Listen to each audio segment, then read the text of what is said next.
All right, well, go ahead and get started. Thank you so much for being here this evening. My name is Jen Kraus. I'm the Executive Director of the Sheridan College Foundation. And these lectures are sponsored by the late Dr. Cy Thickman. So we're so excited. Dr. Thickman has continued to fund these through his foundation. So please watch for future lectures that you'll see moving forward. But yeah, Stephen has done a great job of just doing these lectures for us in the past. Dr. Miller comes from Johnson County and instructs down there. So thank you so much for just for being here. There was a question, and I just want to clarify this is being recorded. We do have a faculty committee that is focusing on AI in the classroom. So this is being recorded for them, and they're also viewing live. But the only thing that's being recorded is this area right here. So you all are not on camera. just the front part of us here. Yeah, well, if you go that way, then it'll follow you, but it's just you on camera. So, all right. Well, thank you for being here, and we'll leave some time at the end for questions. Perfect. Sounds great. Thank you so much. It is a pleasure being here. And like it was mentioned, I'm currently in Buffalo. I'm the director of curriculum for Johnson County School District number 1. And I'm also an adjunct faculty member down there. I teach some math courses from time to time. And it's a really just a humbling and also very exciting experience with students there. But it's really, really exciting to be here tonight as well.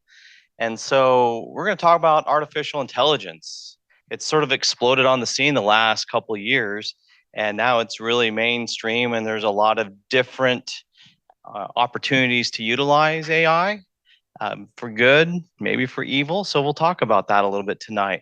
Before we begin, though, just a quick poll of the crowd here. How many of you have seen the movie I, Robot? And I was doing a little research about that, so a few of you. That movie's 20 years old. It was released in July of 2004. And I remember Sunny. I also remember Vicky. And watching that movie when it first came out, I'm like, wow, that'd be pretty cool and maybe a little bit scary to have robots that are trying to figure out emotion and figuring out their livelihood. And then I'm pretty sure about this one. How many of you have seen Iron Man? Yeah, Iron Man and all the Marvel movies. And so we have like Tony Stark, and I love Jarvis because of his sarcasm and his dry wit. Just his voice is really cool too. And so again, just being able to deal with computers like on a conversational tone and solving problems, that blows me away. And again, doing the research, that movie was released in 2008. So again, over 15 years ago, we've had people thinking about computers and how they interact with humans and artificial intelligence. So it's pretty fascinating. And I wanted to be able to, at that time, like interact with computers. And now we're getting closer and closer to having Jarvis as reality, having Vicky and Sunny as reality, which is pretty crazy, exciting, and scary at the same time. So this is what we're going to be covering tonight in a nutshell. Several different things. What is AI? What is artificial intelligence? We're going to just have a quick overview of what indeed is artificial intelligence. A brief, very brief history of AI. You're not here to get a history lesson on artificial intelligence. You want to actually see it in action. So we'll talk a brief history of AI. And then got to dabble with Chat GPT. That is sort of like the mothership of AI right now. It is the most popular AI program in the world right now. And it's just getting smarter and smarter and smarter. It's pretty crazy the exponential growth that Chat GPT is and is being used by. And then coming from academia, from Johnson County School District, we're grappling with this. And I know there's professors and faculty members that are online tonight that they have to grapple with this as well. Are we going to just put our heads in the sand and ignore it? Are we going to kick the can and just see what happens?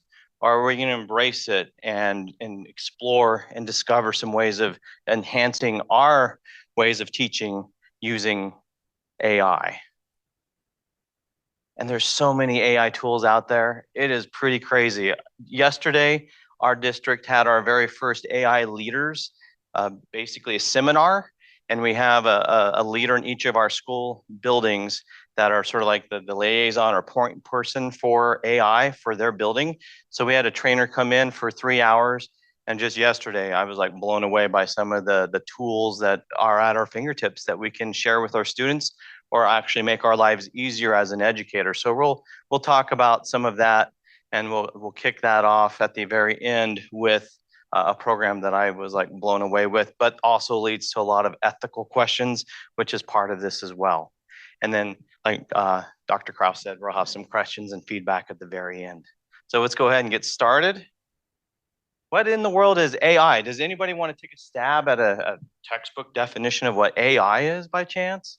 It's right here, it's coming up, so you can just read this and it'd be good. I pushed the button too quickly, but it's the development of computer systems that can perform tasks requiring human intelligence, such as learning, reasoning, and problem solving. It involves techniques like machine learning, natural language processing, and computer vision.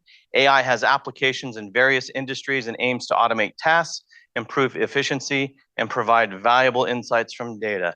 And guess what? I used ChatGPT to ask its own definition of AI, and that's what it came up with. So there it is. This is who I am, or this is what artificial intelligence is. So very smart and sometimes scary. So the history of AI, again, I wanted this to be brief. And if you notice, it basically goes back to the 1940s, right around World War II. And so again, it wasn't AI. We didn't have robots or computers thinking for themselves back then, but there were foundational components that started way back then, almost 100 years ago, 80 years ago or so, and it's just slowly developed. So for example, in 1950, we had Alan Turing. He named a test after himself, the Turing test, to discern between the intelligence of computer systems. Not all computer systems were equal back then. So it was a way to find the level of smartness of a computer, if you will. 1956 was the first time that AI was coined and used in academia, in the science world. So AI was 1956. 1965, we had our very first chat robot or chatbot. We have those chatbots now that they're talking to us all the time, either with a phone call or when you get online and how can I help you? And you're like, I don't even know who you are. And it's not a real person that's programmed to try to guide you to buy something usually. But we had our very first chatbot in 1965, and it was called Eliza.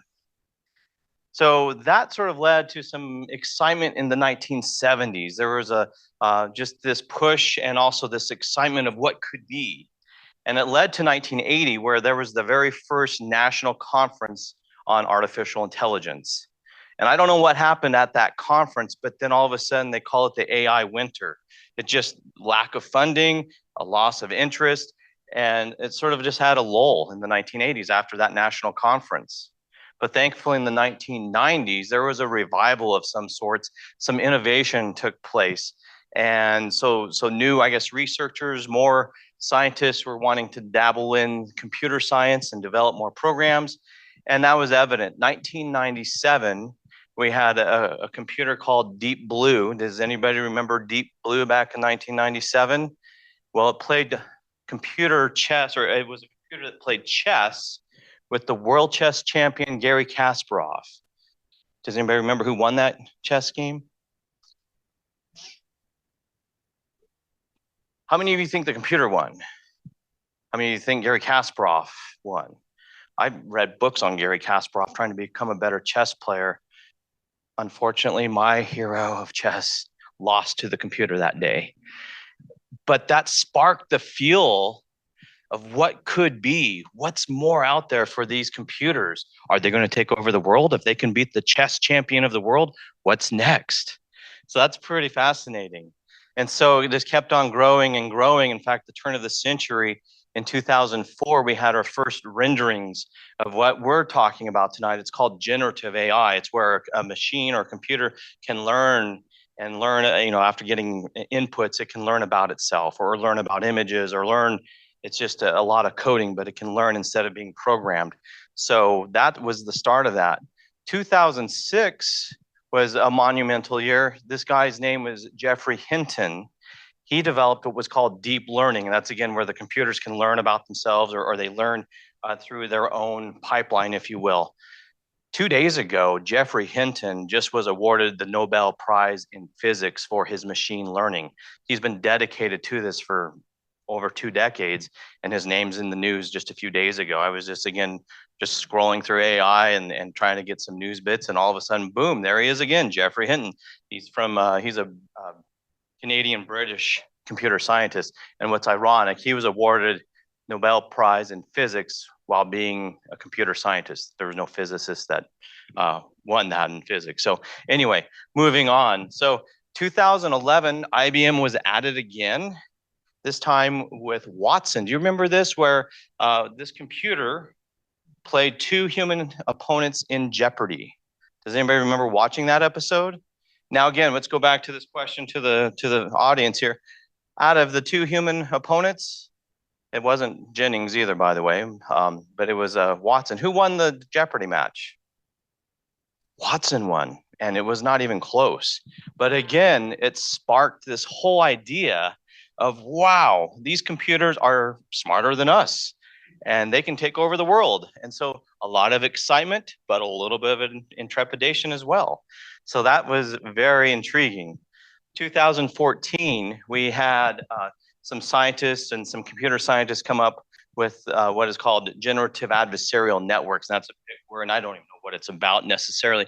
All I do know, though, it was a foundational concept that was needed to be in place in order for us to have programs such as ChatGPT. So you can almost start this whole generative AI bit along with, Geoffrey Hinton's work in 2004, but also with the 2014 work of this GANs, if you will. So that kept on moving us forward to the 2020s. And then all of a sudden, the big hit in 2022 in the fall, that's when ChatGPT was launched and became mainstream. And all of a sudden, people were like freaking out and getting excited and also like, what is this?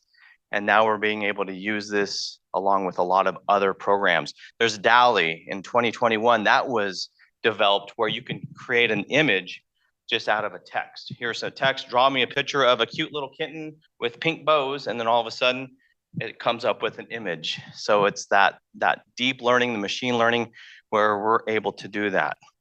And so here we are, 2023, we have Google Bard, we have ChatGPT, we have Microsoft with their own version of a ChatGPT. There's also, I used today, another ChatGPT-ish figure called Otter AI. I was able to take my presentation that I had to do for a board report, and it transcribed it and then made it into the board report itself. So I took a video and made it into a report. And of course, I edited it after that to make it my own. There's some ethical considerations on both sides of the coin there, but I was able to use an AI program to help save me some time so I could do some other work today. So that's the history of AI. It's really fascinating and it's moving forward. I did this presentation similarly last year, and now we're already having new programs out. And our trainer yesterday told us within 6 months, instead of that DALL-E where we were able to make an image from a text, we're going to be able to have video. Show me a video of puppies instead, and all of a sudden you'll see two puppies playing or whatever. So we're getting closer to having video renditions that are from AI, out of nothing to video. So that's pretty fascinating. All right. So again, here's the ChatGPT. There's different versions of this now. There's a paid version, and it gets smarter and smarter, as I mentioned earlier. And so this is sort of like an older version, but I wanted to use it anyway. And so again, you can use it for anything, and it can speed up a lot of time. So for example, I might want to say, how do I teach a class on artificial intelligence? So you just type it into the prompt. Want to do that? It'll be exciting. Honestly, if I'm trying to build a class, not just a presentation, but a seminar, if I wanted to build a class, it would take me weeks, if not months, at least for the shell and then to build it out. But then all of a sudden I push enter and here it is. That takes less than a minute and it just shows exactly what you need to do. And there you go. And then you can take that, and then you can quite honestly take each piece and ask ChatGPT to build upon that. Make an assessment, or even make me a slide deck. There's different programs out there that you can create a Microsoft PowerPoint based on a certain concept. So in other words, instead of me trying to create something that might take hours and hours and a lot of human error, I can at least use this to create the framework for a presentation and then go back and edit it and make it just exactly the way I want it to. So let's go ahead and dabble with Chat GPT. I'll jump on the internet. Let's see if this works, and we'll go from there.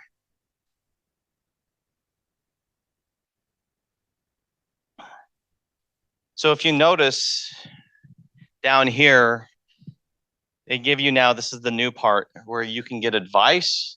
You can get some coding. There's a lot, our computer science teacher in Johnson County at Buffalo High School, she promotes, this is not a cheating element, but it's sort of like a tutor element where they're working on Python.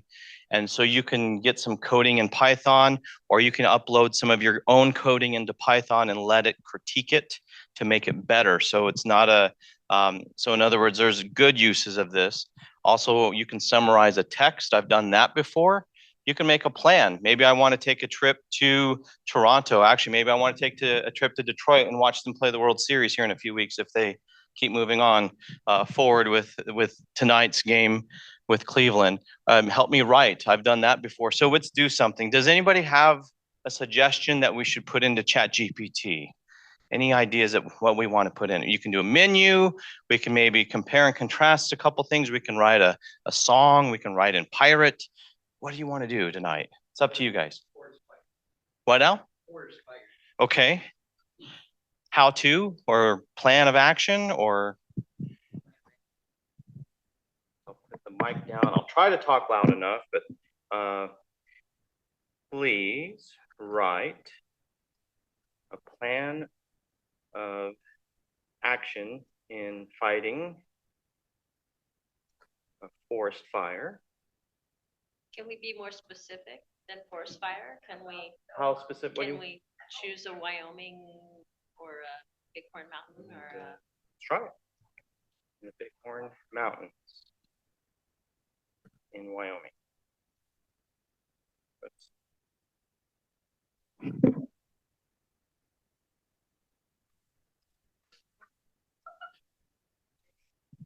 And again, it went by so quickly.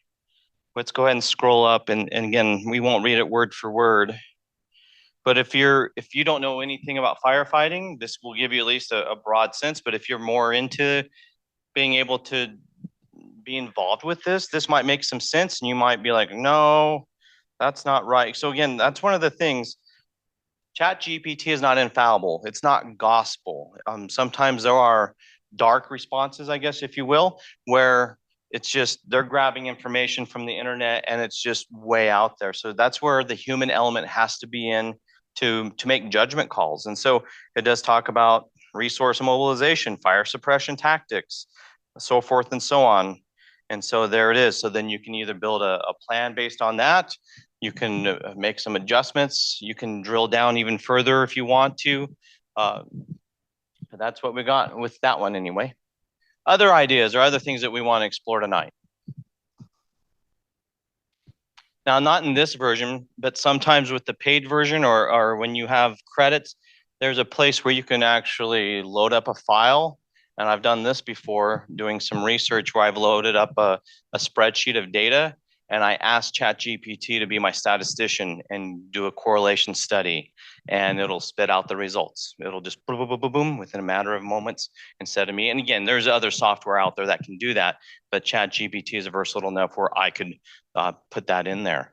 Also, I've been told, I haven't done it personally, but maybe you have a bunch of leftovers in your fridge. You could take a picture of the food in the fridge, upload it into here, and ask for a meal plan for the next 3 days with my food that's left over in my fridge, and it'll spit it out for you. If you're on a particular diet, and I've done this, maybe it's paleo, or maybe you're vegetarian, or maybe you're whatever that diet is, you can ask, can you please provide some meal suggestions with eggs, with chicken, with whatever, on this particular plan, it'll sure, and what ingredients or what food do you have? And they'll ask some questions sometimes. It'll converse with you, but then it'll spit out exactly, here's 5 days worth of menus for you.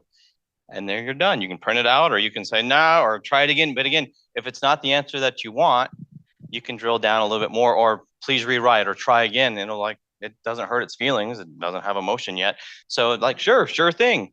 And try again. Other suggestions or other ideas that we can try tonight?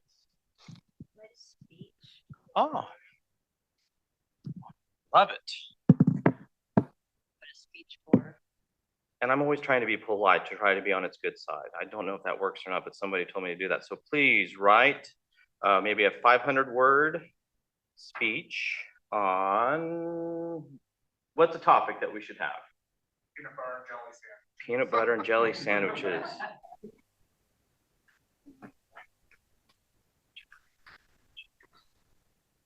Using pirate tone? I don't know. I just let's use pirate voice.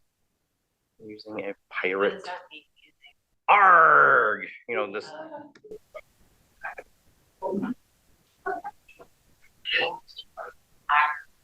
Oh, boy, matey. Oh, God. So it has that pirate version in it. So the reason why I put pirate voice in there, though, I hope my computer. And it's sort of, there we go. So hoist your sandwiches high, blah, blah, blah. But here's a serious note on this.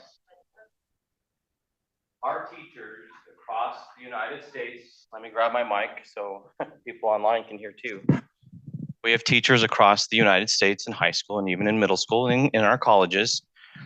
The old-fashioned way was, okay, go home. You need to write a 5-page essay on peanut butter and jelly sandwiches or whatever topic it is. It is due on Friday. Have fun. Make sure you include your citations. So students are smart enough. In fact, there was an email I received actually from my Sheridan email today that says over 70% of students are using AI. Doesn't matter if it's for good or for evil, for cheating, for enhancing their work, but they're using AI. So you could very well, and they're smart enough, we're smart enough to use it the right way, where I can write the 5-page paper on peanut butter and jelly sandwiches, but then I can ask it to write it as a perspective from an 8th grader. Please include 2 grammatical errors too, so they won't catch me. So it'll do that. It'll include 2 grammatical errors. It'll write from an 8th grade level, not college level or pirate level, but it'll do what it tells you to do. We saw this yesterday. There was an anti-chat GPT or AI where you upload whatever document a teacher receives, and you can see how much of it was generated by AI, and it'll tell you 100% or 50%. And so it's a battle between using AI and not, but also at the same time, it's getting better at detecting AI and cheating, but at the same time, students and other programs are getting smart on that as well. So there's that ethical question about being able to use this in the classroom or in the real world. I could write a book basically maybe in a day or even in a couple hours. I just asked you to write a topic. The first one's on jelly, the next one's on peanut butter, and the next one might be on wheat bread versus white bread, and then maybe about sourdough, but I can have a whole book written in an 8th grade tone in the span of a few hours, thanks to ChatGPT. Did I write any of that? Should I put my name on that book, even though it was ChatGPT that did it? I don't know, but there are people out there that are publishing books and publishing articles on the internet, ChatGPT, because it's quick and easy and it can drive them to their product or it can drive them to whatever website because they're using this because it's so much faster.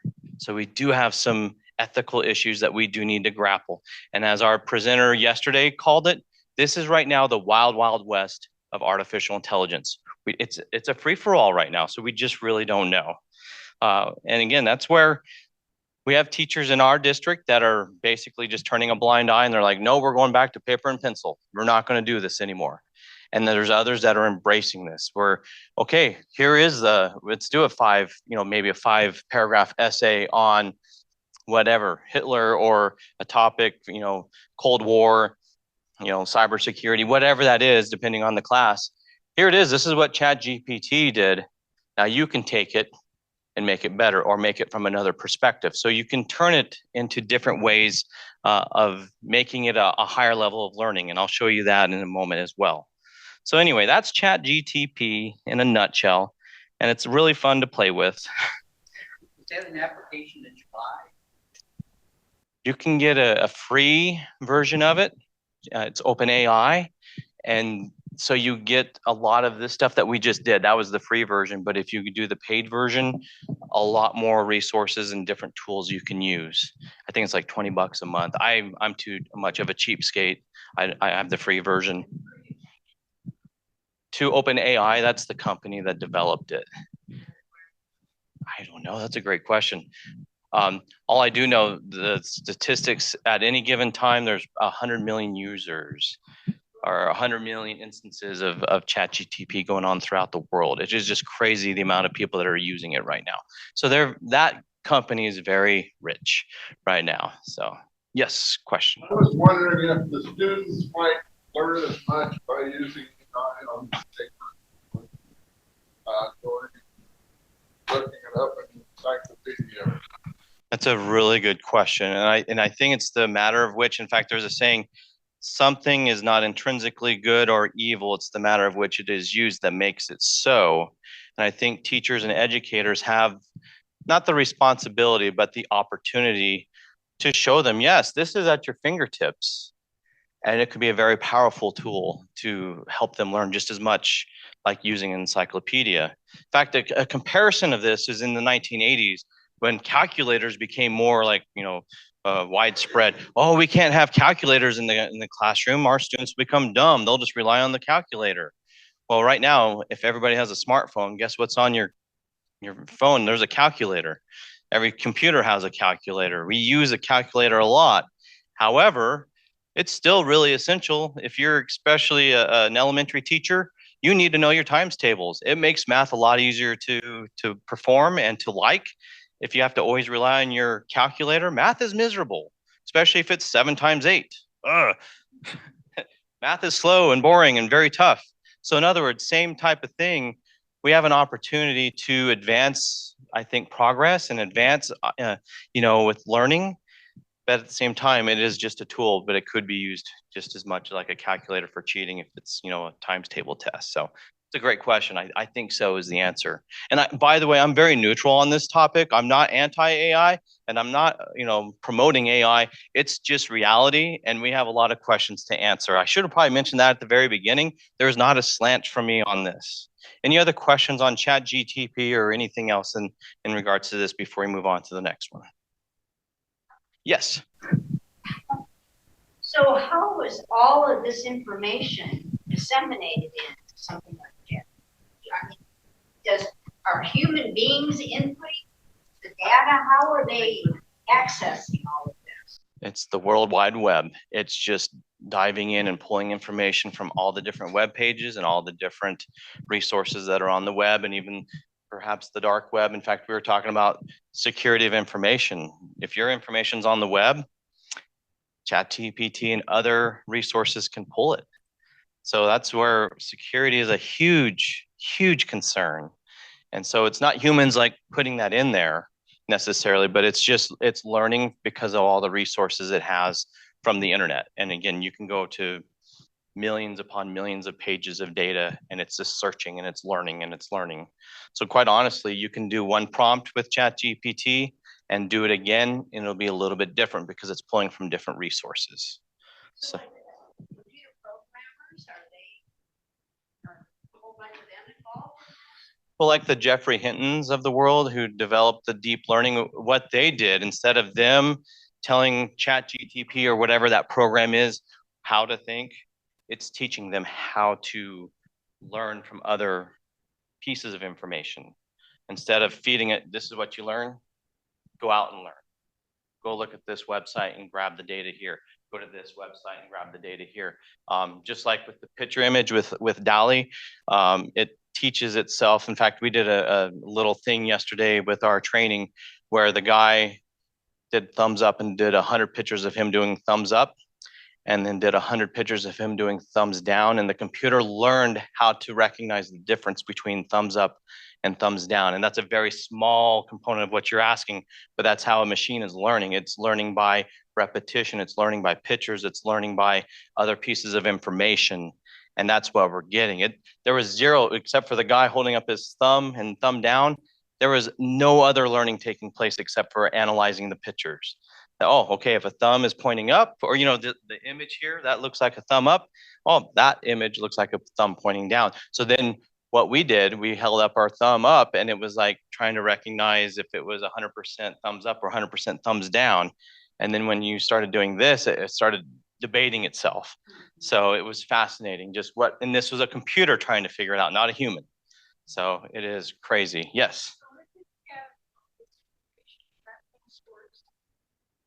I think it's again, I'm not a computer scientist, so there's a lot of this where it's I'm thinking about it. I think it's because of all the cloud, like the Google Cloud. It's just out there in the World Wide Web, so it's not necessarily storing it. But I could download anything here that I do. Chat GPT, anything I generate, I could download. I can copy.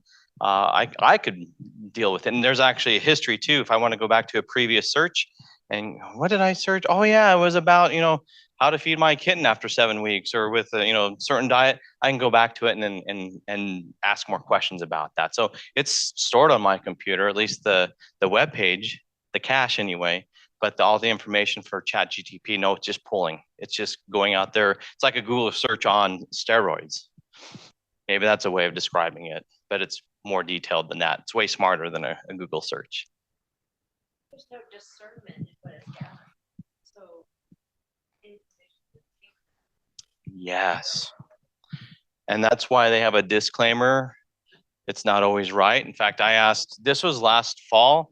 I was like, pretend to be a newspaper reporter and write a story about the Wyoming, Cowboy football team. Didn't give us the current, well, we have a new coach this year, of course. Not the right coach, not the right players. It was made up players, and it was even a made up team they played against. So that's called a dark inference, or it's just wrong. So that's where we as humans still have to be involved to, for lack of a better term, have our crap detectors on and say, nope, that's not right. Or there's a little bit of truth in there, but we need to maybe do some more research on that. So you're absolutely right, because that particular article, it was another story of another, you know what I mean? It just wasn't from, the AP News Network talking about this particular game. It was a fictitious story that it pulled from, and there it was. So yeah, there's wrong information that gets pulled from Chat GTP. It's definitely not infallible. Other questions? Great discussion tonight. All right. Let's keep going though. So real quick, it's amazing. If you go to LinkedIn, there's a lot of quote unquote gurus about Chat GTP.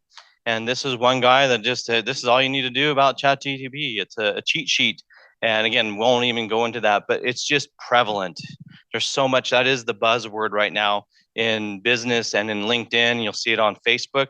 But I did a search in LinkedIn. This was 2 nights ago. Wanted to keep this as fresh and current as possible. So all I just did Chat GTP in the search. This was LinkedIn. I did events. Here's some events right here. Notice there's 545 results, because that is the buzzword. But if you notice, it is not just academia. We have landscape of business and society. We have manufacturing, job seekers, and then also we just have some business stuff. So it covers so many different career fields. It covers so many different topics, firefighting or philanthropy, or just for fun, and of course academia, where we can write an article or write a newspaper article about. And in fact, there was a newspaper reporter here in Wyoming. I won't mention the town because it might give away the name, but this person was fired just within the last couple months because he generated stories from Chat GTP, did not verify it, and then a rival newspaper saw it and sort of did a fact check and realized, wait a minute, this person's writing from Chat GTP. It wasn't his own work. So he resigned, but he was sort of forced to resign. So there's some issues again with the legality as well as the ethical practices using AI. So that's the freshness of Chat GTP right now.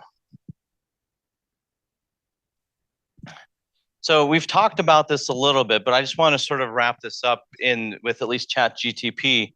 There's a lot of educational impacts, and we were sort of alluding to that, where we have an opportunity as educators to not necessarily, you don't have to embrace it or become like a spokesperson for it or even a disciple of it, but realize it is there. And it is just a tool that you can use to help your students learn. But also at the same time, like I mentioned before, we have teachers that they're walking away from it. We're just going to go back to the old way. Here's some paper, here's some pencils, start writing. We're going to forget the technology because I'm afraid of cheating or I'm afraid of changing my instructional ways. So there's definitely educational impacts with all of this different AI stuff. And you'll see here in a couple moments, there are a lot more tools than just Chat GTP. And I've already weighed on this quite a bit, the ethical implications. And this was another piece that just, I'm still trying to wrestle with this, just to be very frank and transparent with you. How many, again, we all have heard of Randy Travis, right? And an incredible country singer. So he had an accident and a stroke about a decade ago. And again, I don't know exactly the right time frame with that, but we lost his voice. He couldn't talk. He was he can barely speak, but he did sing Amazing Grace at one of the country music awards a few years ago, and there wasn't a dry eye in the entire audience. But we still don't have any new music for Randy Travis, or from him anyway, until now. He had a new song released in April, thanks to AI. So what they did, they had 32 of his recordings. They pulled the music off and just had his voice, and they put it into this AI generator. And then they had another singer that was similar to him, but not even close. It was I'm not a country person, so I don't know this guy, and I can't remember his name. That's not the point. The point is he sang Randy Travis's new song. They uploaded it into the generator. They overlaid old Randy Travis vocals on top of it and created the new song. It was released under Randy Travis. How ethical is that? And again, Randy Travis was in the room saying, yes, that's the right inflection. His producer was in the room saying, because he knows Randy Travis's voice more than anybody, since he worked with him for over 40 years, they knew the ups and downs and the pitch and all that. That's a Randy Travis pitch, and that's Randy Travis. That's, you know what I mean? It's exactly what Randy Travis would sound like if he were singing today. So it was verified and sort of like a stamp of approval by Randy Travis. However, what if I have another singer? Maybe I want to have a Taylor Swift song or a George Strait song or whatever. Pick your favorite artist, maybe who's not singing as much anymore, and have another song using his voice. How ethical is that? We actually had Michael Jackson singing a Whitney Houston song yesterday. It was the weirdest thing. And we'll show you the website that can do that at the end tonight. It's crazy. So there's some ethical considerations here. We're out of control with AI and we just don't have any regulations. I know European community a few years ago started dabbling with the notion of we need to regulate this, just like with cryptocurrency. How do we regulate it?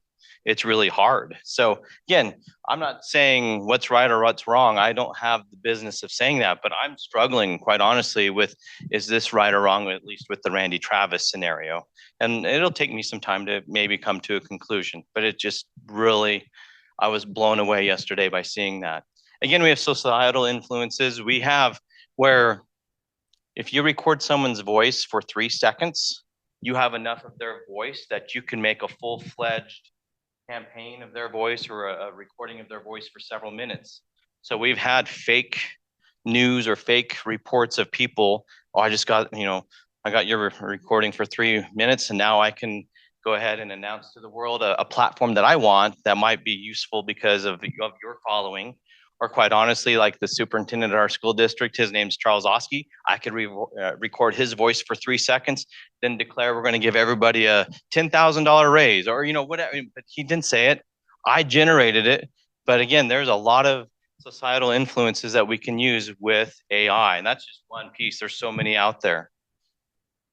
And we talked about this briefly about the European community talking about regulatory involvement. And again, Who gets to decide what's right and what's wrong and what is acceptable and what's not? Who gets to do that?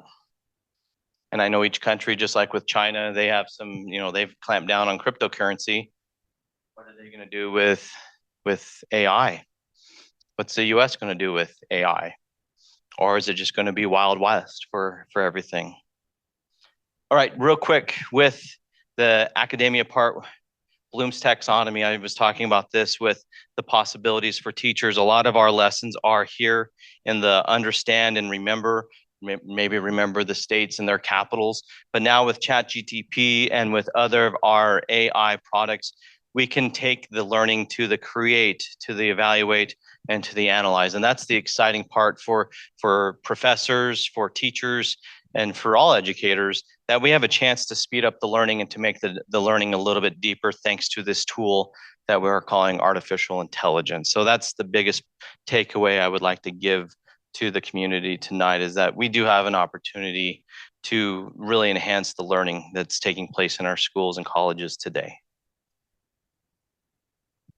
So again, many tools in the classroom. We're going to visit 2 of them tonight, and then we'll wrap things up with questions here.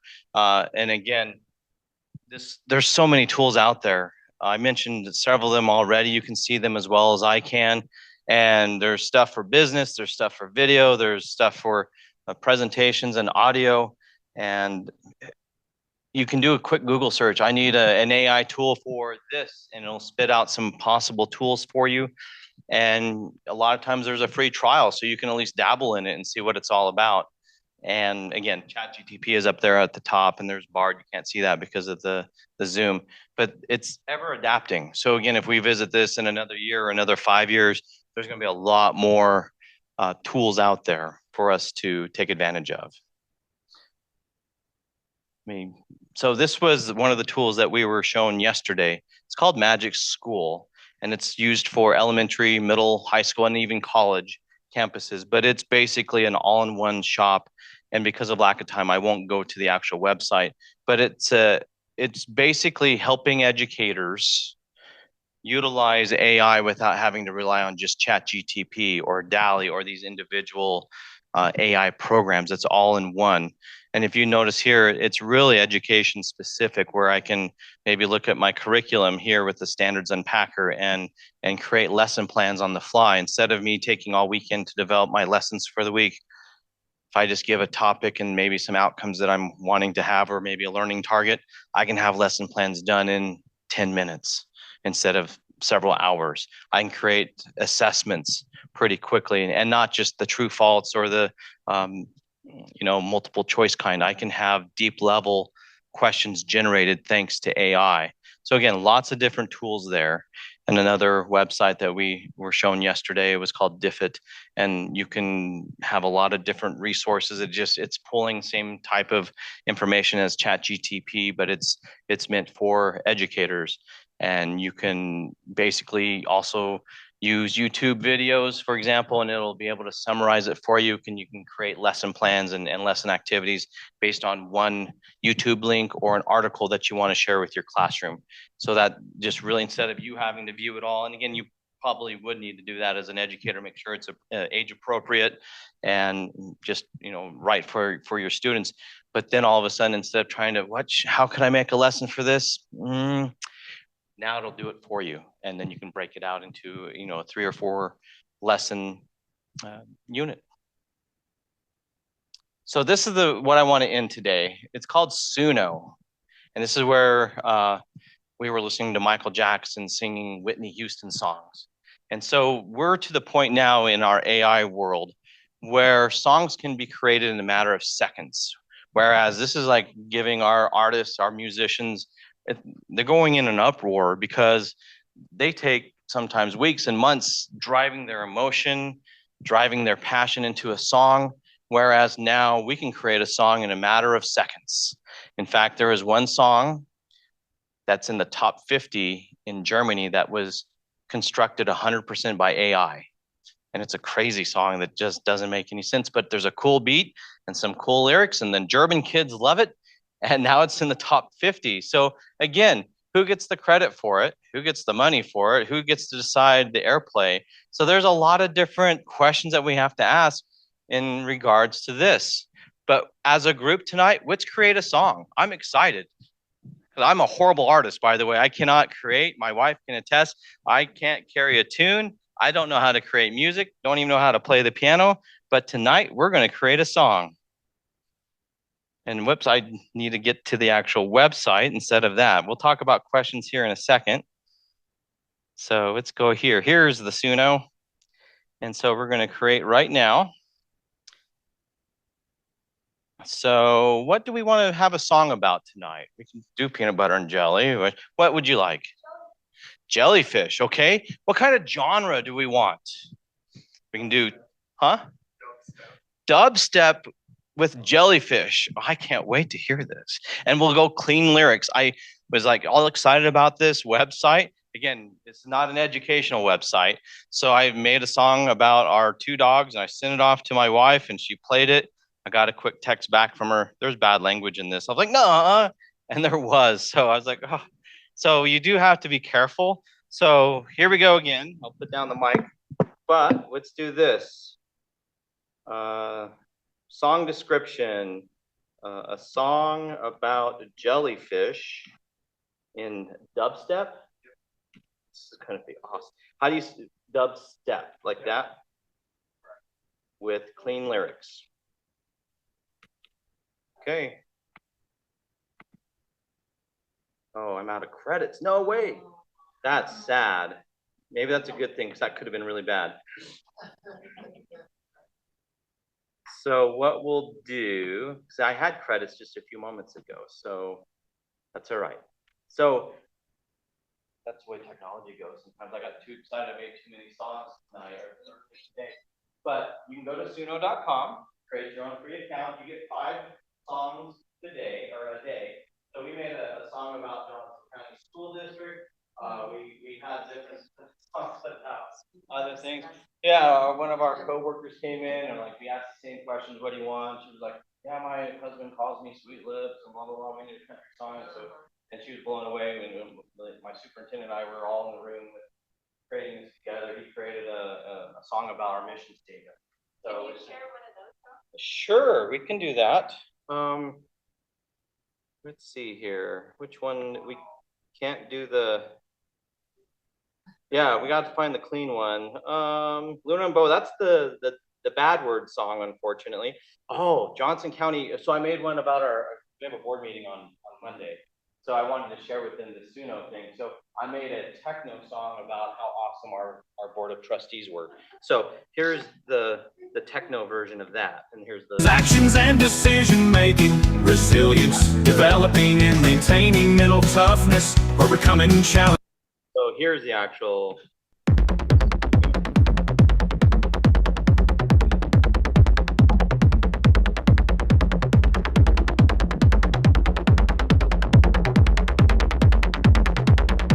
In the heart of Johnson County, where the school light shines so bright, trustees keep our future sunny, guide students to new heights.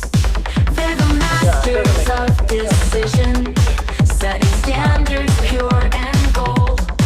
In the hands of school's precision. We'll find out on the board meeting on Monday. But here's what actually happened. The teacher that was beside me, she was like, this is incredible. So she's an elementary teacher. She created a short little snippet of a song about how to line up. And now she's playing it for her students, or probably started today, about lining up. And so it was a very personalized song about lining up, and her students are going to love it. And it was a catchy beat. And so that's just another instructional tool that she thought of, being able to use AI in an effective way. So there you go. So that's the presentation. Thank you so much for coming. I've answered questions throughout. And I've already shut down that. But any other questions tonight? Yes. So I'm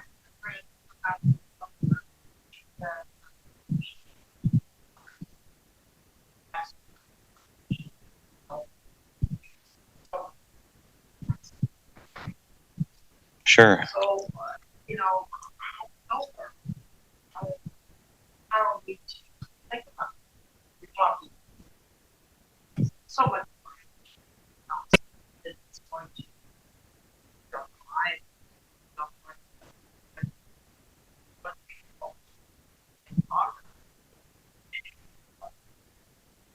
That's another.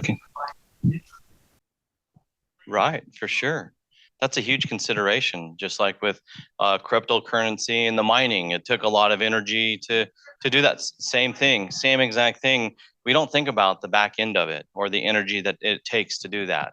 So that's a great question. So I don't know, and no answer. But then at some point, there's going to be a day of reckoning that we have to figure that out. Yes, ma'am.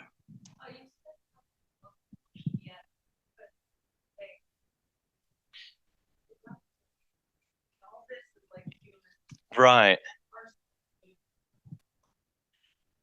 Exactly. That gets.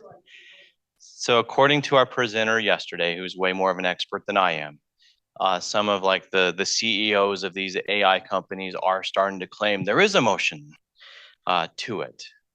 But again, he's like, well, let's demystify this. You're still coding. You're still trying to figure that out. But what is a little bit scary, the Chat GPT paid version of it, you can actually now ask it, or you can say, okay, recognize my voice. If I'm angry, you can, write my tone in an angered, response, maybe to an email, or, what's my tone? Maybe it's joyful, maybe I'm giddy. So it's starting to recognize emotion, but can a computer be emotional? And what happens when we cross that? Yes. So in other words, we've taken steps closer to that, where it goes back to iRobot with Sunny and the emotions. And that's where I think I will probably freak out too, if we actually start having Sunnies in the world where they're emotion driven. Then what happens? Here we are. We're living a movie almost. So yes. Other questions tonight? I really appreciate your time tonight. Anything else? Yes, sir. So it's like a MacBook, an AI machine that you can just create all this material on just by asking it a question. Yeah. Why do you need to go to school anymore? That's a great question. There's still and it was a great point our presenter made yesterday. There's still that human element. We need to be able to have critical thinking skills in order to discern, just like with the false information, or even taking that information and taking it to a new level, or taking that information and using it with another AI part to make it even better. So, but again, we're getting closer and closer to where the fear of the robots are taking over the world. We're getting not so close that we're there yet, but we're moving steps towards that. And yeah, now that's where, as educators, we have to step up our game to be able to utilize AI and to be able to create lifelong learners that have the critical thinking skills to have discernment, to have emotion, to have caring, to use the tools that we have for good, not for evil. I mean, it just would eliminate thinking and create the ability to just identify the answer you think best. You don't necessarily have to think. You just push the button, all that. It's okay. Yeah. Can't judge whether or not it's a good answer unless you have You're a machine to judge. It's like Wally, when they're on the fake planet, they can just sip cocktails all day and just have the computers think for themselves. So yeah, it's very fascinating. Anything else? I know we're almost out of time, but thank you so much for coming tonight. I know there's baseball and there's Thursday night football. You had other options. Oh, yes. one of the scary implications is so many people actually have fields that need expertise, doctors need expertise, writing their papers because, oh my gosh, I'm maxed out and I'm stressed out. That actually learning material, how many in the next generation, next couple of generations of professionals have art professionals that kind of cheated get where they're going. Right. But I mean, have a trust an expert if that expert actually aren't. That a machine and they have to learn material, they have to apply it. It's not internalized. I mean, I've heard stories going into the other room, typing Google over Oh my. thing. But if we have not actually learned, Just replace them with robots. They'll do the surgeries next. Yeah. So yeah, it's a really good point where, yeah, there's so many ethical and professional considerations with that.